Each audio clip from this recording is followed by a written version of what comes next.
Hi, and welcome to a new episode of the Social Skills and Conversation Strategies training series. My name's Richard Gray, and I'm happy to have you along, whether you're watching me on the live stream or you're listening to me on the podcast.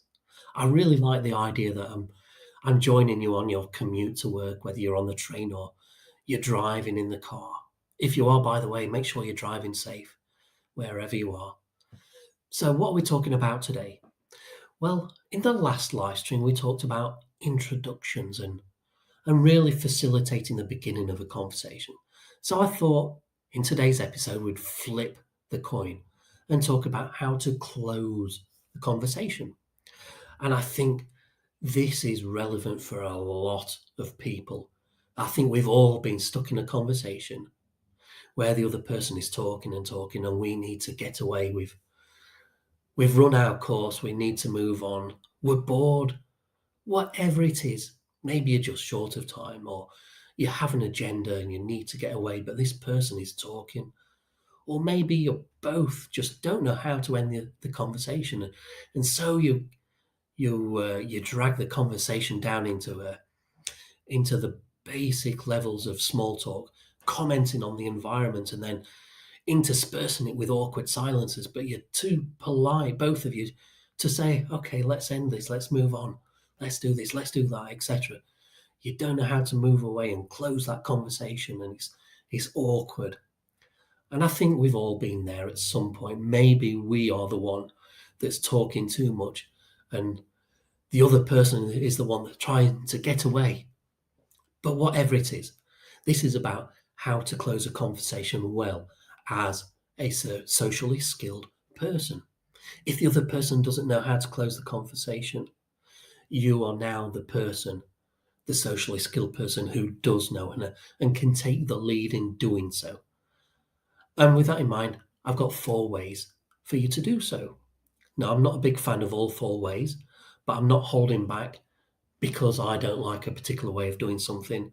I'm sharing with you strategies that I've come across over the years in all the books and all the situations I've been in over the years where I've experienced a learning point and I've been able to bring it into my own little universe of my personal brand and how I relate to people.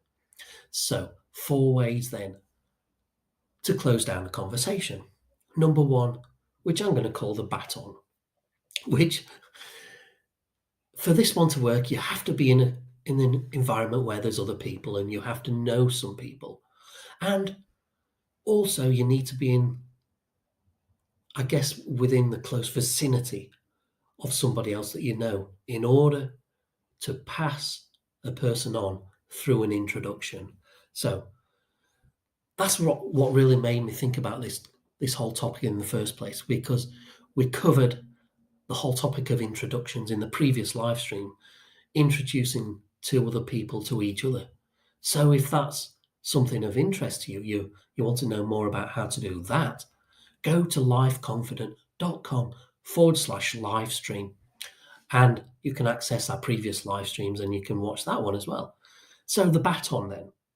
So you're talking to somebody and you want to exit the conversation for whatever reason. So you've got this other person that you know, and so you think, well, I can make introductions. So you're passing your current conversation partner on to this other person, assuming they're not talking to somebody else and you're not interrupting a conversation. So you pass them on like a baton and you introduce them to each other. And that frees you up to then move away and do whatever you need to do. So that's number one. Number two is the preview. So again, if you're with somebody and they're a talker, right? And you don't know how to get out of the conversation and they're not taking the hints, maybe. So you're too polite to just say, I need to leave now. So you show them the end of the conversation. You show them a preview of the end of the conversation. You're setting them up and you're preparing them for the end of the conversation. And you do so by, once you get a chance to talk, you say, look, I need to I'm here to meet this person, or I'm hungry, I'm going to go to the buffet in a minute and get some food. But before I do that, tell me, what was the conclusion to that story? I'm dying to know. Or maybe they told you about a hobby that they're into, maybe an exotic hobby. So you say to them, but before I go, I'm dying to know, how did you get into that hobby in the first place? So you're showing them that you need to leave, but you're at the same time you're telling them that you're also happy with your conversation with them, that you want a little bit more. You're reluctant to leave and you want a little bit more of a slice of them. But after that, then you really do need to go. That's the preview. Number 3 is the excuse. This is the one that I have a little bit of a problem with, but I'm sharing it with you because I've come across it in more than a few social skills books. And quite honestly, I'm a little bit shocked when I do come across it because it feels fake and it feels shallow. And it doesn't do you any good as a person to make an excuse. Such as, well, I've got to go now because I need to go to the loo, or I need to leave, or I need to make a phone call, or I need to take a phone call. Or whatever your excuse is, now you've got to follow through. Because you told that person that you're going to leave, and then they see you again later on in the evening, and now they know that you outright lied to them. And they might even come up and challenge you on it. And now you're really on the low ground, and you've lost a little bit of self-respect, a little bit of self-esteem. And that is the opposite of what we're doing in these live streams. We're all about building up your social skills layer by layer, developing conversation strategies and social skills, and by osmosis, integrating them into your personal universe of who you are. You might not verbatim remember something that we talked about, but a little bit of it stuck with you, and you're able to use it again when you're in that environment. And that's what this is about. It's about building up, not pulling yourself down by making excuses. But I see it in books. I see it there. Oh, you want to end the conversation, make an excuse to leave, tell the other person you need to go to the loo, etc. It's an option. Let's call it a last resort option. That's the last resort strategy then.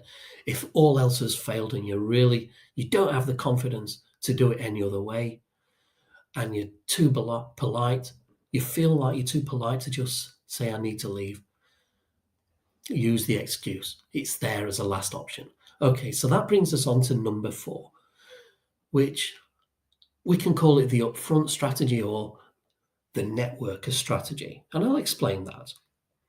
Because if you're at a networking event, the whole point of conversations is to have short and snappy conversations. And then you move on to somebody and you're there. The whole objective is to meet new people and get around as many people as you can. And their objective is the same as yours. So they appreciate it if you can close the conversation down, if they don't know how to do it. If they're not comfortable in closing a conversation, they'll appreciate you for having done so. And that might even be true in a social setting as well, where you're stuck with somebody who's talking too much, but maybe they are nervous and they're talking too much because they're not nervous. And if you're confident enough to say that you need to leave now, then they might be appreciative of you for having done that and taken the initiative.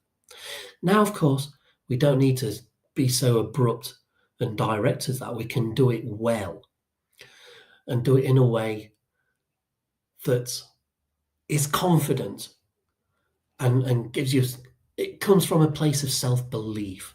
Because if you're anxious, you don't believe in yourself, you've got that inner voice that is judgmental, and like a lot of shy people do, that voice that thinks, are we being judged by the other person? How badly are they judging us? And we're weighing each word that we say for how it's going to be judged by the other person. And when you've got that little voice in your head, and That prevents you from using number 4, the upfront strategy to exit a conversation, because you're thinking, well, if I tell the other person that I'm going to leave now, they're going to judge me badly. They're going to think I'm rude. They're going to think that I'm just wanting to escape their company. And that prevents you from actually using the strategy. But so how do you do it well? So you say to the person, well, it's been fascinating talking to you. I've really enjoyed your company. Or something in however you phrase it, that's the message that you're getting across. You're saying something like, well, I've enjoyed your company. Thanks for your time. I've enjoyed your company. It's been interesting. It's been fascinating. I'm going to move on now. I'm going to leave now. Maybe you came to the event with an objective, so you can now, if you want, tell them. If you want to really just give them a little bit of extra reason why you're leaving, then you can do. Maybe you came to the event with the objective of meeting 5 new people, and that's a genuine objective you've got. You could say to them, it's been fascinating. I've enjoyed your company. Thanks for your time. I came here with the objective of introducing myself to 5 new people. I'm going to move on and do that now.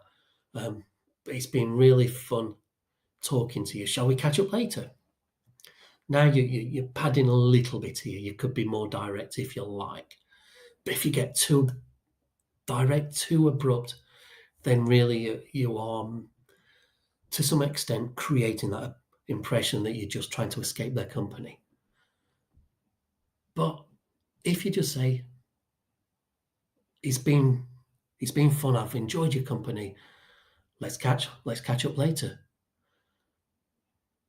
That's it. That's all you need to do. You don't need to add any extra padding, but you can do if you want, if you've got some genuine reason for moving on, or there's somebody there that you need to talk to, but it looks like they might be leaving soon. So you could say, I've enjoyed your company. I need to catch up with that person before they leave. If it's genuine, then it's not an excuse. And you can use that. So it's kind of a hybrid between 3 and 4 here. It's kind of an excuse, but it's also genuine and it's upfront. But if you want to just be upfront, then just say, I've enjoyed your company. I need to move on now. Or some other way of saying it in your own words. So that's number 4. So that's 4 ways of closing down a conversation. So number 1, 2, 3, and 4. We started off with, I can't even remember now. I've got too trapped up in my own mind. So let's go backwards. Let's do it backwards. I don't mind admitting if my own mind has gone blank. It's a part of who I am. I spent many years as a shy person with social anxiety, and my mind would go blank all the time, almost exclusively in any social situation, any setting. I could never admit that to the other person. But now I'm confident in my own self, and I know that even with all the work I've done with myself over the years, it's something that's still at the back of my mind. It's 5%, maybe 10% of who I am. It's a little gremlin at the back of the box, so to speak. So, it came up just there, and I didn't mind admitting it. So let's go backwards from 4 to number 1. So number 4 was the upfront. Just be direct in saying that you want to end a conversation. Just saying, great speaking to you. Shall we catch up later? Or I need to move on now, however you frame it for yourself. Number 3, the excuse. I need to go to the loo. I need to take a call. I need to leave now. It's up to you if you want to use that. Number 2, the baton. So you pass. Actually, that was number 1, wasn't it? That's the one that escaped me. Number 1, the baton. So you're passing the person on to somebody else if it's appropriate to do so. So you couldn't do that if you're just out on your doorstep talking to your neighbour, there's nobody else around. But if the environment is right, then maybe it's an option for you. And then number 2, of course, was the preview. I got there, all 4. So the baton, the preview, the excuse, the upfront. That's all 4. Of course, preview was showing the person and preparing them for the end of the conversation. Okay, we got there. So I'm going to now bring this live stream to a close by saying it's been great talking to you, and I hope to catch up with you again on a new live stream maybe next week. So thanks for listening, and I'll just repeat, if you do want to catch up on previous live streams, go to lifeconfident.com/live stream. I've got new stuff, some new powerful strategies coming up in the near future that I want to introduce you to. And that's going to be some exciting stuff, especially if you are somebody that can relate to me and I've shown you a part of me and my past, especially about how the mind can go blank. And when you want to access a piece of information, if I can get the word out correctly, but your mind has gone blank and you can't access the information. And this is sometimes caused by anxiety. But if you find this happening to you, then I've got a whole new training. It's coming out very soon. It's called Sensory Talk. And it's probably the first and the most unique way in the world of dealing with this actual problem of the blank mind and not knowing what to say. That I don't believe there's, of all the years I've been reading books on personal development and social skills, I've never come across any way of actually really dealing with this very common problem. And I'm going to, maybe in the next live stream, I'll explain why this happens. There's 3 specific ways that you can become lost in a conversation and have nothing to say. And when I'm ready to introduce you to Sensory Talk, I will introduce it through a live stream, excuse me, called Sensory Talk, and the 3 ways that your mind goes blank. So that's something coming up in the future. If that's something that's relevant to you, you want to be looking out for that. And if you sign up for the previous live streams, you'll get notifications as well of what's coming out in the future. So with that little bit of self-promotion out of the way, I don't do that every time, but I know that something really good is coming down the tracks for you, and I want you to be here for it. And I want you to have full absorption, full immersion in this social skills series, as well as whatever else you're doing to bring new and fresh social skills into your life. So that's it for today. Thanks for listening. Thanks for your patience. And I look forward to